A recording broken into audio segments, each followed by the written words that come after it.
Quando você coloca tudo em ordem cronológica, fica bem pior do que parece. Acompanhar as decisões jurídicas políticas da Suprema Corte se tornou uma missão difícil até para os especialistas do direito, porque a previsão legal de vários atos podem se resumir num "agora vai ser assim porque eu quis". E numa semana que o protagonista do debate público e político é a Suprema Corte, eu faço muita questão de trazer o que foi que aconteceu numa linguagem bem simples para garantir que você vai entender direitinho. O que está por trás da benevolência suprema dessa semana? E a previsão legal dessas decisões? Não é mais necessária? Por quê? Se você já estava chocado antes, se prepara porque treta boa é treta completa. Bora lá?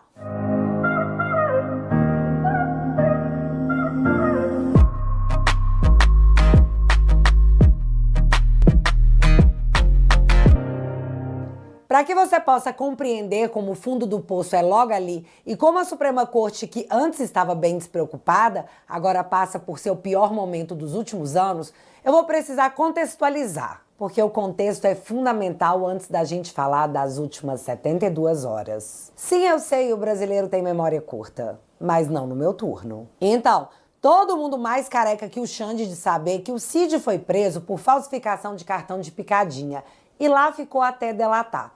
Num país que tem Janones confessando o crime de rachadinha e saindo impune porque fez um acordo de não persecução penal e dividiu o pagamento da multa para poder voltar ao Twitter e dizer que é a direita que abriga os bandidos. E o que eu tô falando não é força de expressão. Ele foi preso por esse motivo, mantido na cadeia por meses e no dia seguinte à homologação da sua delação, o Cid foi solto. Pau de arara do século XXI. Segundo Gilmar Mendes. E assim, o Cid se manteve calado enquanto era acusado de fraudar um cartão de picadinha, mas foi tirado da cartola o suposto crime em cima de presentes recebidos por Bolsonaro. Disseram que o pai do Cid ia pra cadeia porque ele teria ajudado o Bolsonaro a vender os presentes. E eu nem tô falando de matéria de jornal. Parlamentares falaram na cara do Cid que ele deveria refletir de quem ele gostava mais, do pai ou do Bolsonaro. Eu pergunto para o senhor tem 2 pais, o seu pai, o general Mauro César Cid, e Jair Messias Bolsonaro. Qual é o pai que o senhor considera mais? O senhor nega o seu pai, o senhor nega sua esposa, o senhor nega suas filhas, o senhor nega seu irmão. Essa sessão aconteceu em 11 de julho de 2023. E veja como era colocado para o Cid. Ou você delata o Bolsonaro ou você tá negando o seu pai, no caso dos presentes, e a sua esposa e filha, no caso do cartão da picadinha. Delata, Cid, senão nós vamos atrás deles. A delação do Cid contendo o enredo do golpe de Estado foi homologado em setembro daquele ano, 3 meses após a CPI. Com a delação do Cid, a Polícia Federal foi atrás de levantar suas provas para fundamentar uma acusação de tentativa de golpe de Estado. Busca e apreensão, prisões, todo mundo sabe o que aconteceu. Mas essa semana, Alexandre de Moraes, a pedido da PGR, arquivou a acusação contra Bolsonaro na questão das picadinhas, alegando um único motivo: falta de provas. Afinal, uma denúncia não pode se basear apenas em uma delação. É mesmo, é? Você jura? Ou seja, usaram o inquérito do cartão de picadinha para prender o Cid até que ele delatasse. Aí a delação foi feita, a denúncia foi oferecida e é aceita pelos magnânimos. Beleza, muito obrigada por tudo. Agora pode arquivar. Mas e o caso dos presentes? Para quem não lembra, o TCU, o Tribunal de Contas da União, foi o local que essa treta começou quando eles mandaram o Bolsonaro devolver os presentes recebidos. Segundo o TCU, esses presentes eram da União, não do Bolsonaro. Então, a Polícia Federal, munida da decisão do TCU, abriu uma investigação.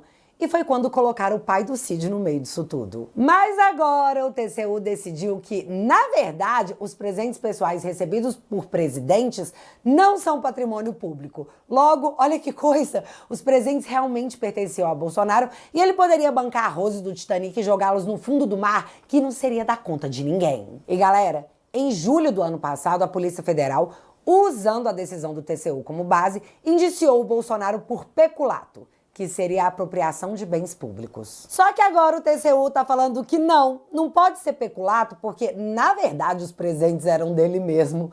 Foi mal aí qualquer coisa. Tudo de bom, galera. Fui! E o mais engraçado nisso é que saiu matéria essa semana dizendo que o Paulo Gonet, o PGR, ainda está estudando para ver se vai denunciar o Bolsonaro no caso das joias? Aí eu me pergunto, a PGR vai atropelar uma decisão do Tribunal de Contas? Porque assim, se ele denuncia o Bolsonaro, ele vai estar ignorando o TCU a nível nacional e criando um precedente jurídico muito grande, o que poderá transmitir dois recados. O primeiro, o TCU não manda em nada e tá errado, então esteja indiciado. Toma, Alexandre, mais um caso do Bolsonaro para você julgar. E aí, para dizer que isso não seria uma perseguição política, a galera vai ter que colocar chapéu de alumínio. Isso ou a segunda opção, que seria ele não oferecendo denúncia e só ficando mais claro que Vênice, que esse inquérito foi mais uma forma de se conseguir a delação do Cid. É só escolher qual a mensagem que você vai querer entregar. E eu tô relembrando tudo isso porque a primeira turma da Suprema Corte falou na cara de todo mundo que não, Fish Expedition, a gente nunca, aqui a gente só trabalha com fatos. Confia. Mas a real é que, colocadas essas circunstâncias, o inquérito da suposta tentativa de golpe jamais poderia ter sido aceito pela Suprema Corte porque simplesmente não faz sentido nenhum. Vamos arquivar o inquérito do cartão de picadinha porque não temos provas e não podemos prosseguir uma investigação baseado na palavra de um delator. Mas vamos aceitar a denúncia de golpe de Estado porque esse mesmo delator falou que todos vocês queriam destruir o Estado democrático de direito. Eu tentei falar sério, gente. É senso comum que todos estamos nos perguntando: cadê a coerência, senhor? 9 delações representam nenhuma delação. Eu vejo com muita reserva 9 delações de um mesmo colaborador, cada hora acrescentando uma novidade. Eles têm liberdade de ação. Eles já estão com a narrativa pronta. Eles não queriam saber a verdade. Eles queriam só que eu confirmasse a narrativa deles. Entendeu? É isso que eles queriam. E toda vez eles falavam: mas a sua colaboração tá muito boa. Você vai ser... Tipo assim, ele até falou, vacina, por exemplo, você vai ser indiciado por 9 negócios de vacina, 9 tentativas de falsificação de vacina, vai ser indiciado por associação criminosa e mais um termo lá. Ele falou assim: só essa brincadeira são 30 anos pra você. Mas tá, eu já falei aqui 1 milhão de vezes que a tese que causou a inelegibilidade do Bolsonaro não era apenas fraca, ela queima muito o filme de um país que quer se vender como democrático pro mundo. Inelegível porque se reuniu com embaixadores ou porque subiu num carro de som no 7 de setembro. Isso são coisas que você literalmente escuta vindo da Venezuela. Portanto, se fosse só isso, seria bem possível que o Bolsonaro concorresse em 2026. Mas o que de fato poderia impedi-lo seria uma condenação criminal na Suprema Corte, porque aí ele ficaria proibido de concorrer pela lei da ficha limpa. E aqui nós vamos entrar no campo do meu achismo puro, simples e não criminoso. É só uma opinião pessoal mesmo, viu, pessoal do STF que tá assistindo. Lá atrás, quando começaram as condenações da galera do 8 de janeiro, o alvo principal já era o Bolsonaro. Porque se você condena essas pessoas a 17 anos de cadeia, a do mandante, do mentor intelectual, a pena tem que ser pelo menos o dobro. Só que quando as condenações começaram em 2023, nós passávamos por um dos piores períodos que um Estado autoritário pode infligir ao seu povo. O período do medo. No início do ano passado, segundo pesquisas, 61% dos brasileiros tinham medo de postar algo na internet e serem punidos por isso. Em contrapartida, a Rede Globo, que hoje se parece muito com uma TV estatal, gritava aos 4 ventos que a Suprema Corte possuía legitimidade perante todos os atos e que estava faltando golpista preso. Antes de dizer o que eu ia falar, eu fiquei feliz com a fala do ministro Toffoli, porque comparando os números, ainda tem muita gente para prender e muita multa para aplicar. Todo mundo assistiu idosas sendo presas, todo mundo assistiu pais de família sendo presos, todo mundo assistiu a Débora sendo presa. Não era apenas a questão de moral baixa e medo de ir para a cadeia. Em cima de todo mundo pairava aquele sentimento de fazer o quê? Apelar para quem? Pro próprio STF? Mas o Trump foi eleito e logo após a sua posse já assistimos às primeiras manifestações de que: ei, Alexandre, não esquecemos de você. Afinal de contas, Elon Musk, que agora é tipo um ministro de Estado do Trump, certa vez postou: um dia, Alexandre, essa foto de você sendo preso será real. Guarde minhas palavras. Passamos anos denunciando a Corte Interamericana de Direitos Humanos, todas as violações que estávamos sofrendo no Brasil, e durante anos eles fizeram Dória na nossa cara. Após a posse do Trump, eles não apenas vieram ao Brasil, como o relator da corte fez questão de dizer que os relatos que ele havia ouvido eram impressionantes. Parlamentares americanos começaram a preparar um documento para enquadrar não só o Alexandre, como outros ministros, delegados e juízes na Lei Magnitsky. O caso do Felipe Martins virou inquérito sigiloso nos Estados Unidos. Para nós foi aquele negócio de luz no fim do túnel. É você? Em resposta, matérias de jornais nos contavam que os ministros estavam fazendo piada da situação e que estavam bem fechados em sua própria defesa. Ninguém soltaria a mão de ninguém. E para provar que não estavam preocupados, marcaram o julgamento do Bolsonaro e de seus aliados. Já Bolsonaro marcou uma manifestação em Copacabana pela anistia aos presos políticos. Aí, na primeira sexta-feira pós-manifestação em Copacabana, dia do aniversário do Bolsonaro, o Alexandre votou para condenar a Débora a 14 anos de prisão. Vocês conseguiram entender o recado que ele quis passar? Porém, após o voto de Alexandre, uma comoção nacional tomou conta do país. A Débora era o rosto daquele absurdo que nós assistimos por 2 longos anos. Não era só pela Débora, mas a Débora era o símbolo. Eu vi muita gente dizendo que não foi a manifestação em Copacabana, mas que dia 6 na Paulista estariam presentes porque aquelas pessoas precisavam de uma voz. E menino, a pressão bateu tão forte que o Fux pediu vista para analisar a pena da Débora. Esse assunto voltou na sessão que julgava o Bolsonaro e o Fux proferiu essas palavras. Mas eu acho que os juízes, na sua vida, têm sempre de refletir dos erros e dos acertos, até porque, como o ministro Dino, de uma certa forma, mais lúdica, destacou, os erros autenticam a nossa humanidade. Debaixo da toga bate o coração de um homem. Então, é preciso que nós também tenhamos essa capacidade de refletir e que muitas vezes aqui é utilizado como evoluir o pensamento, ou evoluir, dependendo da ótica de alguns. Ali começava o questionamento público entre juristas, inclusive de esquerda, sobre como o exagero da Suprema Corte estava colocando em xeque a atuação da própria Suprema Corte. Gente, mas foi muita matéria, muitos vídeos, muitas opiniões sobre esse tema durante a semana pós-julgamento que tornou Bolsonaro e seus aliados réus. Quem antes defendia a Suprema Corte com unhas e dentes, agora vem com mas veja bem, Augusto Cury gravou um vídeo pedindo à Suprema Corte que soltasse a Débora. A bolha não havia sido furada?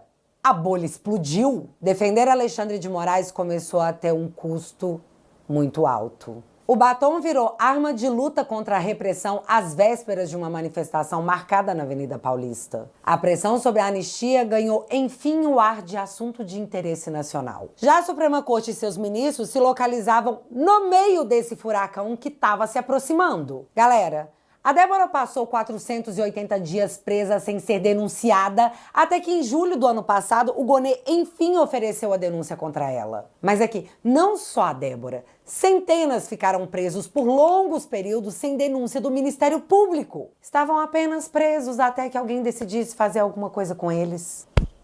Democracia. Por 9 vezes os advogados da Débora pediram a sua liberdade e por 9 vezes Alexandre negou. Mas, às vésperas de uma nova manifestação, com o assunto da anistia ganhando noticiário e uma onda de comoção explodindo a bolha que estavam confortavelmente os ministros e o PGR, Gonê surpreende e pede que Alexandre mande Débora para casa. No dia seguinte ao pedido do PGR, o Alexandre acatou. Ah, e vocês lembram do senhor de 69 anos com câncer avançado, condenado a 14 anos de prisão, e que Alexandre havia negado a liberdade para que ele fizesse o tratamento adequadamente? Pois então, após a revista Oeste fazer uma matéria a respeito e ele também se tornar um caso de alta repercussão, ele foi solto por Alexandre. Aí eu pergunto, se eles poderiam ter saído antes, por que só agora? Qual foi a base legal usada?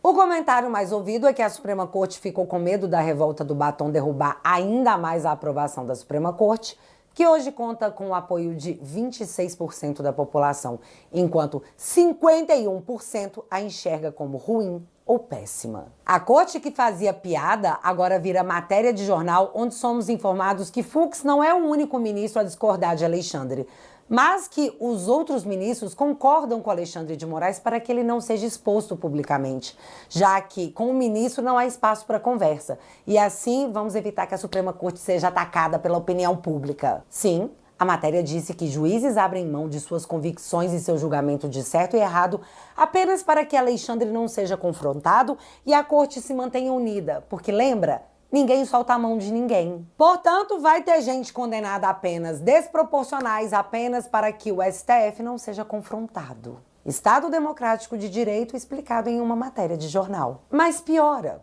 Tipo, muito. Porque, como eu disse, não é só a Débora. O símbolo foi solto para tentar acalmar uma população que estava calada, com medo, há 2 anos. A pressão parlamentar em cima da anistia se tornou um problema real, a ponto do Temer aparecer para dizer que é melhor a Suprema Corte reduzir essas penas do 8 de janeiro antes que o Congresso o faça. Ou seja, está encaminhando para que aconteça. Mas eis um novo problema. Se o Congresso aprovar a anistia e a Suprema Corte a derrubar, a Corte estaria declarando guerra contra o Congresso, enquanto os parlamentares já estão em campanha para o ano que vem. Se o eleitor daquele cara quer a anistia, é atrás disso que ele terá que correr. E ano que vem serão 2 vagas para o Senado, meus amigos. A casa que pode fazer alguma coisa a respeito. Portanto, o melhor para a Corte nesse momento é garantir que a anistia não passe de jeito nenhum. E a forma que a Corte escolheu para lidar com tudo isso estampou todos os jornais. A nova arma de Moraes para pressionar Kassab contra a anistia do 8 de janeiro. Em meio a debate sobre a anistia, ministro Alexandre mandou a investigação contra Kassab voltar para o STF. Aqui o jornal está admitindo que Alexandre usará um processo em sua posse para impedir que um partido vote de forma contrária à sua própria vontade. É exatamente o que a matéria diz. Mas fica muito pior porque a Natuza Neri disse isso aqui em plena Globo News. A outra coisa é que eu duvido que o parlamentar do Centrão vai achar uma boa ideia ser julgado pela primeira instância. Eu duvido. Imagina o caso do kit robótica, que na época resvalou no ex-presidente da Câmara, Arthur Lira. Imagina Arthur Lira. Cai nas mãos de um juiz de primeira instância. Vamos supor que esse juiz de primeira instância não goste do parlamentar e seja de um grupo político rival. Existe isso, né? A gente não pode imaginar que todos os juízes são juízes meramente técnicos. Ele vai cair na mão de um juiz de primeira instância, tendo muito mais relação com ministros do Supremo, porque a gente sabe que a política frequenta muito bem o Supremo Tribunal Federal. A gente sabe também que essa política tradicional, não os bolsonaristas, os políticos tradicionais, centrão, centro-direita, direita, eles têm um trânsito muito frequente com o Supremo Tribunal Federal. Gente, ela está dizendo abertamente que a política frequenta muito bem o STF, que os parlamentares têm um trânsito muito bom com a Suprema Corte e que se Arthur Lira fosse julgado pela primeira instância, talvez ele fosse condenado. No STF não, no STF deixou passar mesmo, porque o trânsito é político. Mas calma! Ela escancara muito mais, e eu juro que nessa eu tive que segurar o queixo para não cair da cara, porque ela falou isso de boa no jornal, como se estivesse passando uma receita de bolo. Tudo na política eu aprendi a analisar me perguntando quanto custa. Qual é o custo político para o Centrão de patrocinar o avanço da anistia? É enorme. É mesmo? Porque Por quê? compra uma briga direta com o Supremo Tribunal Federal. Entenda isso agora. E como disse você, tem um bando de gente amarrado pelo pescoço. O Supremo nunca teve... Com as emendas, então, o que tem de... Imagina, passa anistia. Imagina uma decisão do ministro Flávio Dino, falou assim, bom, então estou decidindo aqui, vamos abrir tudo, Polícia Federal você entra, Tribunal de Contas me passa tudo aqui, vai sobrar o quê? Agora ela está literalmente dizendo que se o Centrão votar a favor da anistia, no outro dia o Dino pode abrir investigações sobre as emendas parlamentares e que o custo dessa anistia ficaria muito caro para os políticos. Gente, peraí. Ela está dizendo que os ministros da Suprema Corte estão prevaricando? É isso que ela está dizendo? Porque se existe um crime e esse crime não é investigado, mas se o coleguinha não votar do jeito que eu quero, eu boto esse processo para andar, isso é o quê? Chantagem? Prevaricação? Como que isso é dito no jornal e ninguém faz nada a respeito? Porque, galera, colocando que isso que ela tá falando é real, nós temos a falência completa do Estado de Direito no Brasil em 2 instituições. E outra coisa, a Suprema Corte está agindo politicamente, segundo a análise da própria Natuza. E eu queria saber se a lei do impeachment foi revogada no Brasil, porque se não foi, quem está prevaricando é o próprio Senado. Dentre um silêncio ensurdecedor, alguns se manifestam. Mas olha o que acontece. Marcel Van Hatten vai até a tribuna do Congresso Federal, onde todos os parlamentares possuem uma imunidade quase sagrada para falarem por seus eleitores.